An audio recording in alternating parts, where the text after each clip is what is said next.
Começa agora pelo canal Yahushua Reina para sempre. A série do Apocalipse agora está revelado o mistério na apresentação do palestrante Fernando Pereira Batista, capítulo 1. Se inscreva nesse canal, dê o seu like, ative o seu sininho e o YouTube entende e manda as notificações. Mais uma pérola da graça. Olá, bom dia a todos, bom dia a todas, boa noite, boa tarde. Você que vai estar assistindo esse vídeo aqui no canal Yahushua Reina para sempre, quero cumprimentar todos com a graça e a paz daquele que vive e reina pelo século do século. Aqui é o Fernando Pereira Batista, no canal Yahushua Reina para sempre, com a série do Apocalipse. Agora está revelado o mistério, a série do Apocalipse. Essa série ela é muito importante, meus queridos irmãos em graça, nós entender o livro que muitos acham que é difícil a sua interpretação, muitos acham que é um livro sistemático. Sim, se nós não tiver as 3 formas para ler esse livro, e principalmente com o Espírito do Criador primeiro, a gente não entenderemos. Mas eu já falei que nós entende lendo aí simbolicamente as 3 formas, literalmente e profético. É um livro profético, um livro simbólico, né? E um livro literal. Um livro literal. E sabendo, respeitando também a data. A data ela tem que ser observada com todo cuidado, sabendo que o livro do Apocalipse não aconteceu depois do ano chamado D.C. depois de Cristo. Foi antes do ano chamado 70, do primeiro século da igreja que seguia Yahushua. Então, eu quero aqui estar... Eu terminei outro vídeo dizendo de Flávio Josefo, que Flávio Josefo ele foi um contemporâneo, né, que nasceu no ano 37, segundo a história, isso é fato, e morreu no ano 103. Então, tinha 4 anos ele tinha 4 anos de idade quando Salvador morreu, porque do ano 33 até o ano 37 são 4 anos, ele tinha 4 anos de idade. E aí, ele foi crescendo naquela geração, e aquela geração, seus pais, foi passando todos os acontecimentos para ele, porque seus pais viram e ouviram, né, o que realmente aconteceu na Judéia, que aconteceu ali perto de Jerusalém. E ele contou o que realmente aconteceu, que houve um homem que foi chamado de falso profeta, que revolucionou, que curou os enfermos. Então isso aqui é fatos, é muito importante nós aprender.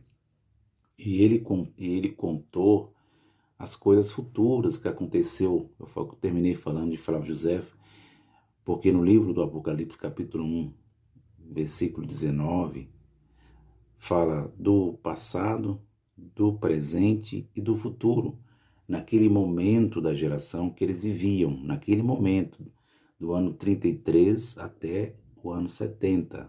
Entendeu, meus amados? Ia acontecer nesses 37 anos, que o Salvador disse que não ia passar, 24 de Mateus 34, capítulo 24, 34, não ia passar aquela geração, uma geração de 40 anos, não passou, e 37 anos aconteceu princípios de dores, aconteceu uma grande tribulação, aconteceu a vinda do Filho do Homem em juízo, como já falei aqui em outros vídeos, a vinda nas nuvens do céu, as tribos iam se lamentar, né? Eles iam se entristecer, se lamentar. Então, o livro do Apocalipse é um livro já passado, é um livro, é um jornal, como fala assim, um Estadão de São Paulo já passado. Então, a gente tem que entender o que é simbólico, profético. Nós temos o livro de Zacarias, no Antigo Pacto, nós temos o livro de Ezequiel, nós temos o livro de Daniel. é um livro que tem muitas simbologias, tem ou não tem? Principalmente o livro de Daniel, na visão que ele teve dos 4 animais, né? Os 4 animais, na visão dos 2 bodes, lá em Daniel 8, não é verdade? Lá no capítulo 9, as 70 semanas de Daniel, um príncipe que há de vir destruiria a cidade. O príncipe, o general Tito, capítulo 9 de Daniel, versículo 27. Então, nós temos aí muitas simbologias. Quando ele fala ali dos 4 animais, não é verdade? Da estátua de Nabucodonosor. Olha isso é simbologias, é figura de linguagem, né? E a mesma coisa acontece com o livro do Apocalipse.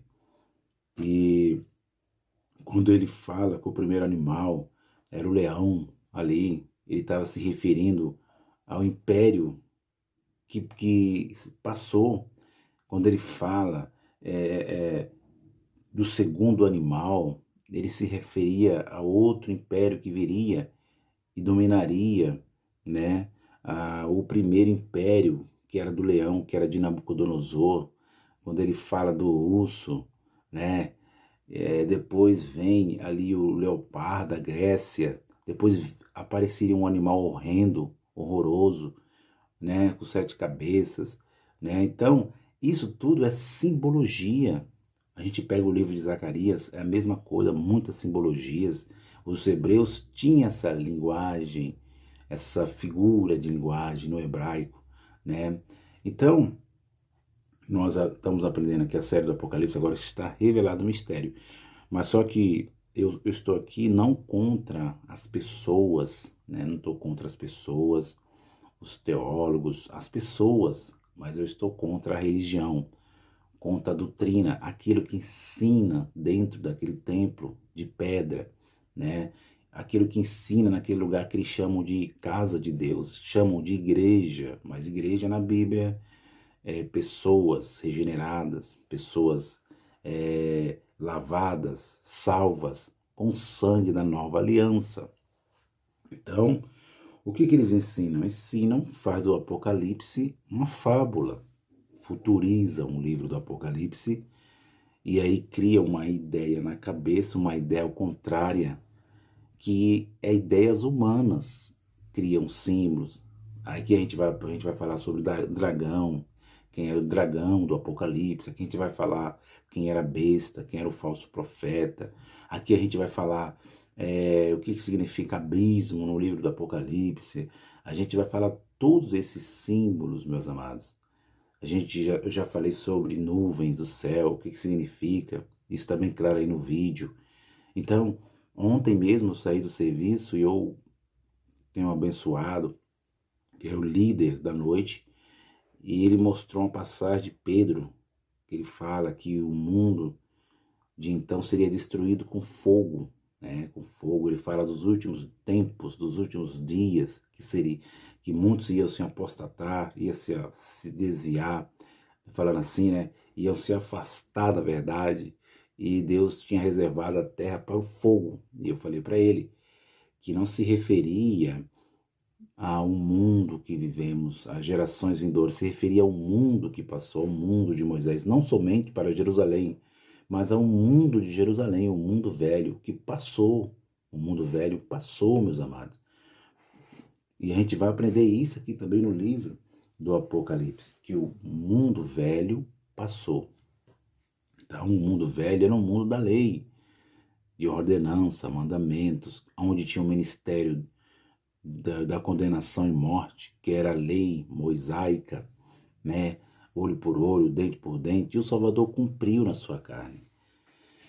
E eu vou continuar com o vídeo aqui, eu vou fazer, esse é o penúltimo vídeo que eu vou estar gravando, depois eu vou estar gravando áudios e mostrando aqui os símbolos no áudio, vou fazer o áudio aqui com o meu querido filho, e vou estar mostrando símbolos aí em desenhos, vou fazer aqui, tem um aplicativo, a gente vai aprender bastante, vai ser uma maravilha. Convida a sua família, convida seus filhos, convida toda a família para estar assistindo o canal Yahushua ainda para sempre, assistindo essa série aqui tão maravilhosa, aprender no livro do Apocalipse já acontecida essa revelação dada a João, a Yaronã, na ilha de Patmos, lá por volta do ano 64, 65, mais ou menos isso. Essa revelação foi dada a João sobre a destruição de Jerusalém no futuro.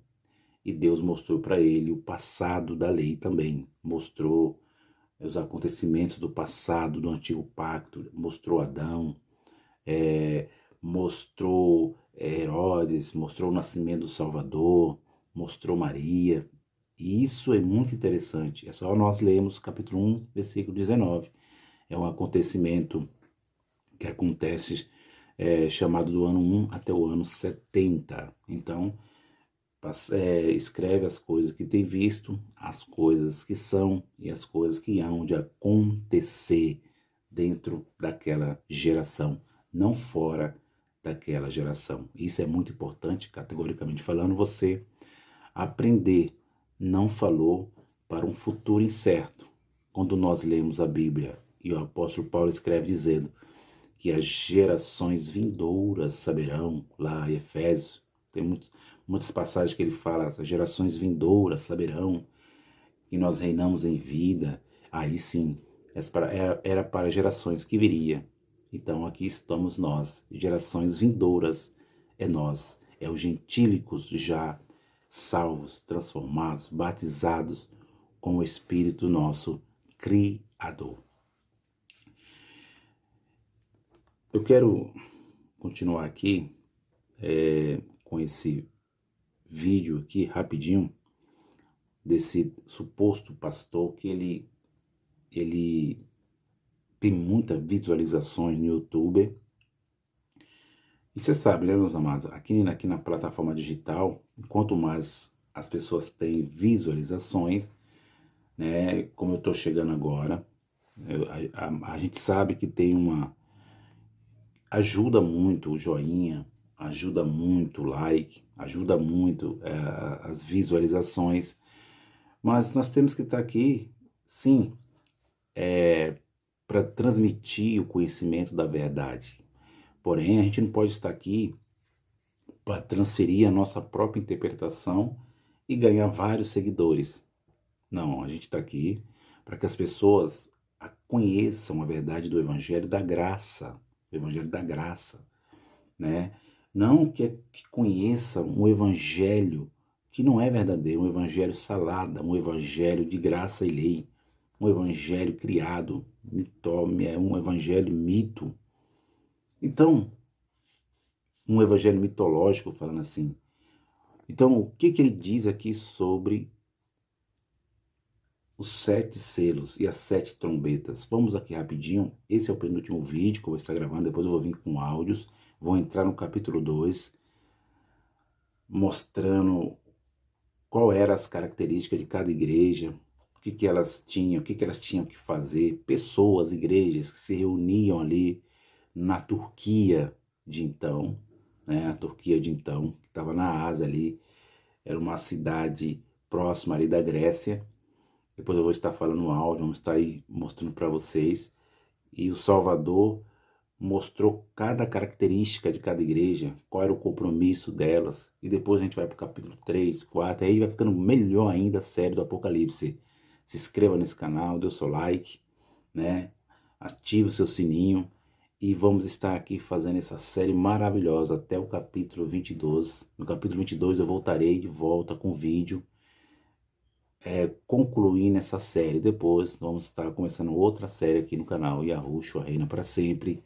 Quero agradecer aos queridos irmãos inscritos nesse canal. Que Deus abençoe, um beijo em vossos corações. Quero agradecer aos queridos irmãos do Facebook também. Vamos começar aqui. O espírito de guerra. Sobre o segundo selo, João teve a seguinte visão. Da paz da terra, saiu outro cavalo, e este era vermelho. Seu cavaleiro recebeu poder. Já falei no outro vídeo que ele falou que o anticristo é o cavalo branco, mas só que anticristo na Bíblia não existe. Eu vou ler aqui 1 João, capítulo, primeira epístola de João,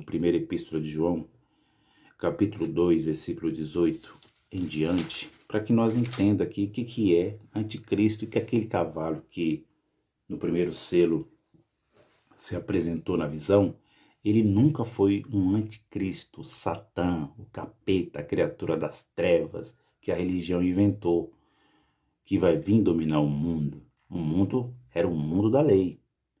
O fim dos tempos era o fim dos tempos da lei de Moisés. Então, o título diz os anticristos. Olha o que João, que era um pregador da lei, ele viu o Salvador, é o próprio João, eu acredito que aqui é o próprio Yaonã que foi revelada a revelação do livro do Apocalipse. Olha o que ele diz de que é anticristo, olha só, como isso é interessante. Filhinhos, é já a última hora, e como ouvistes que vem o anticristo, também agora muitos se têm feito anticristo, por onde conhecemos que já é a última hora. Saíram de nós, mas não eram de nós, porque se fossem de nós, ficariam conosco. Mas isto é para que se manifestasse que não são todos de nós. E vós tendes a unção do Santo, e sabeis tudo. Não vos escrevi porque não soubesseis a verdade, mas porque sabeis, porque nenhuma mentira vem da verdade. Quem é o mentiroso, senão aquele que nega que Yahushua é o Cristo, é o anticristo, esse mesmo que nega o Pai e o Filho. Qualquer que nega o Filho também não tem o Pai, mas aquele que confessa o Filho tem também o Pai. Portanto, o que desde o princípio ouviste, que permaneça em vós, se em vós permanecer. O que desde o princípio ouviste, também permanecereis no Filho e no Pai. E esta é a promessa que ele nos fez, a vida eterna. Estas coisas vos escrevi acerca do que vos enganam. Versículo 27. E a unção que vos recebeste dele fica em vós, e não tendes necessidade de que alguém vos ensine, mas como a sua unção vos ensina todas as coisas, é verdadeira, e não mentiras. Com ela vos ensinou, assim nele permanecereis. Agora, filhinhos, permanecei nele, para que, quando ele se manifestar, tenhamos confiança e sejamos confundidos, não sejamos confundidos por ele na sua vinda. Se sabeis que ele é justo, sabei que todo aquele que pratica a justiça é nascido dele. Olha isso aqui, meu amado, olha essa interpretação tão maravilhosa aqui. João escrevendo a sua epístola para os seus ouvintes, dizendo, ele estava falando sobre ensinamentos, doutrinas ao contrário, doutrinas diferentes do que eles já tinham ensinado, que Cristo, quando estava vivo, nos dias da sua carne, tinha ensinado. Então aqui ele está falando de confronto doutrinários, falando assim. Então, olha só como isso aqui é interessante, filhinhos, olha o que ele diz aqui, filhinhos, vírgula, é já a última hora. E, como ouviste que vem o anticristo, vírgula, também agora muitos se têm feito anticristos, por onde conhecemos que é já a última hora. Aqui acontece antes do ano 70. E antes do ano 70, meu amado, ele estava dizendo já era a última hora. E aqui, para o bom entendedor, como eu já falei no outro vídeo, ele está falando à igreja. Aqui ele não está falando aos hebreus, não existe um anticristo que vai se levantar no meio dos hebreus, um líder religioso. Não tem um anticristo que vai se levantar no meio dos gentios, que Lúcifer vai sair lá do abismo, vai entrar nessa pessoa, como a gente tem assistido nas novelas aí da vida, nas novelas da mídia, um homem morrendo. Isso é fábula, não existe, meu amado. Um homem morrendo, depois um ser, aquele ser preto, aquela sombra entrando no homem, fazendo o homem ressuscitar. Isso é emoção para te enganar. Para te enganar. Não existe. Vamos para as Escrituras. A Escritura está dizendo que existe vários anticristos no tempo do apóstolo do tempo do apóstolo Pedro, no tempo do apóstolo João, a qual ele está escrevendo. No tempo do apóstolo Paulo, que é depois do ano 33, ele diz: filhinho, já é a última hora, como ouvistes que vem o anticristo. Quem é o anticristo aqui para João escrevendo aos seus ouvintes? Era aqueles que ensinavam, que tinham seus ensinamentos, que era ao contrário ao ensinamento do Salvador. Esses eram os anticristos, que já tinham se manifestado, já estavam no meio deles, já estavam no meio da igreja. Essa é a interpretação da Bíblia. Confirmamos aqui a interpretação da Bíblia, meus amados. Ele diz que última hora não é para o ano 2000, 3000. Última hora é a última hora, não é para o futuro incerto. Ele diz, versículo 19, saíram de nós, mas não eram de nós, porque se fosse de nós, ficaria conosco. Mas isto é para que se manifestasse que não são todos de nós, não são todos eleitos. Olha a eleição, olha a eleição. E vós tendes a unção do santo, e sabeis tudo. Não vos escrevi porque não soubesses a verdade, mas porque sabeis, porque nenhuma mentira vem da verdade. Aí ele diz, versículo 22, quem é mentiroso, senão aquele que nega que é Yahushua, que Jesus Cristo. Olha só, quem é mentiroso, senão aquele que nega que Jesus é o Cristo? Ponto de interrogação. Aí ele diz, é o anticristo, esse mesmo, que nega o Pai e o Filho. Olha isso aqui, meu amado. Então, quem era o anticristo no tempo da epístola de João? Era aquele que negava o Pai e negava o Filho, que é título. E estava no meio deles. Saíram do meio deles, saíram do meio da igreja. Isso é bem claro aqui, meu amado, nessa epístola. Qualquer que nega o Filho também nega o Pai. Entendeu? Então não existe um ser das trevas, um ser espiritual que se chama anticristo, que personalizaram e diz que ele vai vir para enganar o mundo, como diz aqui o tal suposto pastor, entre aspas, nos seus ensinamentos, nas suas interpretações. Vamos continuar. Está bem claro aqui, meu amado? É só você abrir a vossa Bíblia e ler lá em João capítulo 2, versículo 18 em diante. Você vai saber quem eram os anticristos. Os anticristos eram aqueles que eram contra os ensinamentos de Cristo. Eu vou repetir. Eram contra os ensinamentos de Cristo. Estavam no meio da igreja, dizendo que Jesus não era o Criador, não era o Salvador. Estavam negando a soberania de Deus. Para tirar a paz da terra e fazer que os homens se matassem uns aos outros. Ele foi dada uma grande espada. Este segundo selo aberto por Jesus marca a chegada do espírito da guerra, que causará as batalhas mais sangrentas da história da humanidade. Durante esse período... Não é que causará as batalhas mais sangrentas da história da humanidade, o segundo cavaleiro do Apocalipse. Não é isso. Causou a guerra dentro dos muros de Jerusalém. Nós lendo a história de Flávio Joséfo, os Celotes, os Essênios, aquela turma toda lá, Celotes, Essênios, todos os filhos da perdição, vasos preparados para a perdição, vasos da ira, fariseus, saduceus, Zelotes, Essênios e outros.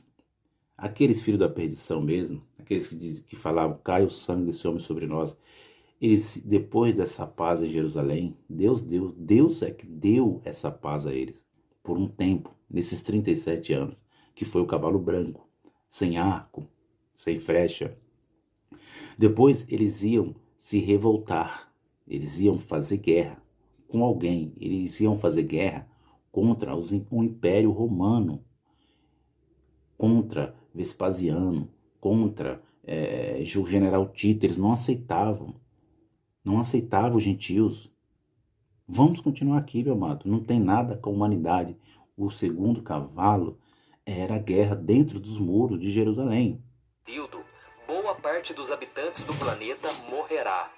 Perceba que este cavaleiro do cavalo vermelho tem uma grande espada, e acredita-se que ela represente o castigo, ou seja, Deus fará com que os adoradores da besta e do falso profeta sofram as consequências. Deus fará que os adoradores da besta e do falso profeta. Não perca, capítulo 2, capítulo 3, eu vou falar para vocês, Apocalipse 13, vamos falar quem era a besta, vamos falar quem era essa besta, vamos falar quem era esse falso profeta. Meu amado, é bem claro, a besta e o falso profeta, o dragão. Meu amado, não perca essa série do Apocalipse, agora está revelado o mistério. O terceiro selo, o espírito da fome.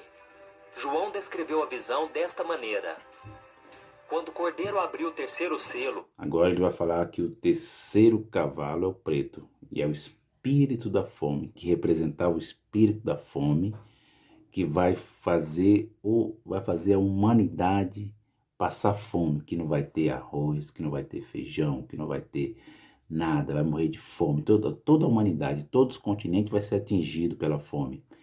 Todo mundo vai morrer de fome, vai ter escassez. Meu amado, isso é uma fábula. A terra que nós vivemos, esse mundo mundial, nunca faltará um alimento para nós. Nunca, nunca Deus deixará esse alimento sair da terra, a erva do campo. Nunca, meu amado. Nunca. Vamos continuar? Ouvi o terceiro ser vivente dizer: venha. Olhei, e diante de mim estava um cavalo preto. Seu cavaleiro tinha na mão uma balança. Então ouvi o que parecia uma voz entre os 4 seres viventes, dizendo: 1 quilo de trigo por 1 denário, e 3 quilos de cevada por 1 denário, e não danifique o azeite e o vinho. Na cultura judaica, a cor preta significa o lamento, a aflição e a fome.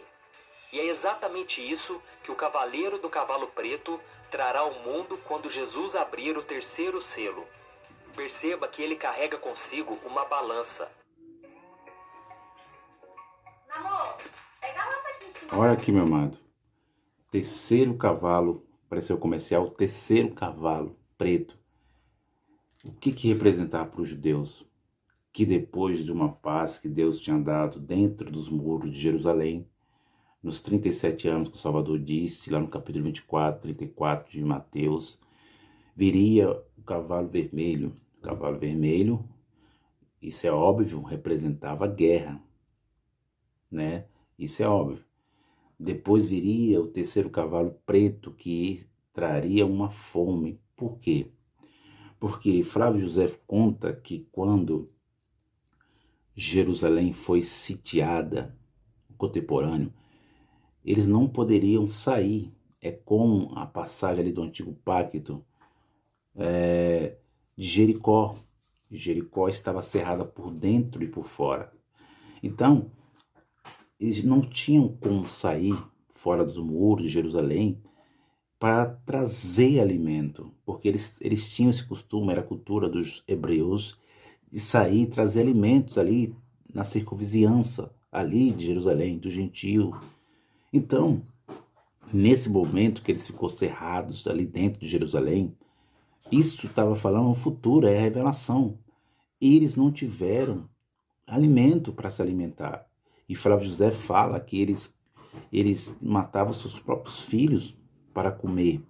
Era isso que o cavalo preto estava representando para Jerusalém. Não é para o mundo, pastor. Não é para a humanidade isso, pastor. Vamos continuar? Que, segundo os estudiosos, representa a crise econômica e a fome. Crise econômica. Pois a balança seria símbolo da falta de alimentos Crise e dos econômica para a preços República, pastor. exorbitantes. Isso significa que as pessoas terão que trabalhar muito para poder comprar um pouco de comida. Para você ter uma ideia, 1 denário era o salário comum de um dia de trabalho. Isso quer dizer que as pessoas gastarão toda a sua renda para conseguir pouco sustento. O quarto selo, o espírito da morte. Em seguida, o apóstolo João traz revelações sobre a chegada do último cavaleiro. Ele disse: quando o cordeiro abriu o quarto selo, ouvi a voz do quarto ser vivente dizer: venha. Olhei, e diante de mim estava um cavalo amarelo. Seu cavaleiro chamava-se Morte, e o Hades o seguia de perto. Foi-lhe dado... Olha aqui, meu amado, nós vamos chegar lá nesse capítulo 6 do Apocalipse, um áudio, e vamos mostrar para vocês o que significa esses 4 cavaleiros, esses selos, esses 7 selos, essas 7 trombetas. Vamos falar o que significa o grande terremoto. Não perca, meu amado, essa série do Apocalipse agora está revelado o mistério. Vai ser muito maravilhoso. Eu quero dizer para vocês, meu amado, que quando entra o 4º cavaleiro do Apocalipse, aqui entra algo que aconteceu no passado. O cavalo amarelo. Guarde essa palavra, marca aí essa palavra morte com M maiúsculo. Guarde essa palavra. Aqui, na revelação dada a João na ilha de Pátimo, o Salvador da ilha mostra que agora entra no âmbito espiritual. O que é âmbito espiritual? Um lado espiritual. Mostra o 4º cavaleiro que ele traz consigo morte, mas a morte que ele traz primeiro não é a morte biológica, não é a morte física do nosso corpo carnal, biológica. Ele traz uma morte espiritual. Foi o que aconteceu lá no Éden, quando Adão matou os homens, todos os homens, espiritualmente. A morte espiritual entrou no jardim. Então, o 4º cavaleiro, ele traz um sentido espiritual para nós aqui. Nós lendo a Bíblia, isso aqui é muito importante. Quando a morte espiritual entrou no Éden, a morte física também, ela acompanhou. Ela veio junto. Por isso que ele viveu 930 anos. Por quê? Porque a morte espiritual entrou e ele viveu muito tempo, porque ele tinha uma eternidade na obediência. Você está entendendo, meus amados? Então, quando a morte espiritual entra no Éden, vem a morte física, biológica também. É por isso que o livro do Apocalipse é bem dado claro. Poder Olha sobre só. 1/4 da terra para matar pela espada, pela fome, por pragas e por meio dos animais selvagens da terra. Então ele está mostrando aqui no 4º cavaleiro, no 4º selo, que entrou a morte espiritual no mundo e consequência disso tudo, falando assim categoricamente, veio a morte física. E aí a morte física veio a espada, veio a morte. Olha o que entra aqui nesse 4º selo, O selo permitirá que o espírito da morte acabe com a vida de 1/4 da população da terra. E grande parte dessas pessoas, infelizmente, será levada para o inferno. Elas morrerão por causa da guerra, da fome. Então, guarda essa palavra inferno, porque inferno no livro do Apocalipse, inferno no antigo pacto é Sheol, é Hades, é a mesma coisa, Geena, é lugar dos mortos, meu amado. Sepultura, não é um inferno espiritual. Eu já falei lá no Facebook, meu amado, que não é um inferno espiritual. E das Ele está doenças causadas totalmente pelas equivocado. aberturas dos selos anteriores. E também pelos ataques dos animais selvagens que, por causa da falta de comida, devorarão